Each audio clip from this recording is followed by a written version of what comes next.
The right of veto in the UN Security Council is controversial. Now there's a new attempt at a small reform. An objection should therefore immediately lead to a meeting of the General Assembly in the future. The USA supported an adjustment to the veto right in the UN Security Council. They joined a group initiated by Liechtenstein. This means that in the event of a veto, the General Assembly of the United Nations must automatically convene. The US ambassador to the United Nations, Linda Thomas-Greenfield, justified the support with the shameful attempts by Russia to abuse the veto right.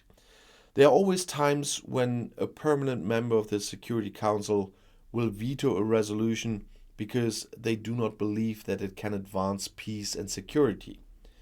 These members should then be prepared to explain why this is, and that in front of all of them. After the war began, Russia voted against a UN resolution condemning the invasion of Ukraine. Of course, in the case of Russia, Thomas Greenfield cites vetoes on an observer mission in Georgia, the blocking of action against Syria, the establishment of an investigation team into the MH17 crash in Ukraine, and protecting President Putin from condemning the war in Ukraine, or for him to take the blame for it.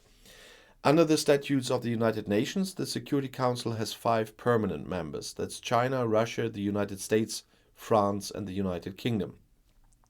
Each of these countries can vote against a decision of the body and thus exercise its veto power.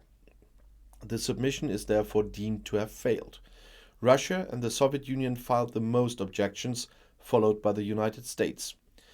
China and Russia have repeatedly voted against proposed resolutions. Liechtenstein has been trying to reform the Security Council for some time. It proposed an extension to 6 permanent members with fixed term mandates and took the lead on a code of conduct when it comes to crimes against humanity and genocide. Security Council members are urged not to vote against a proposal that aims to prevent or end genocide.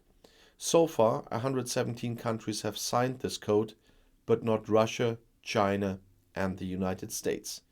And seriously, if the United Nations want to be something credible, there have to be a lot of reforms there in the future.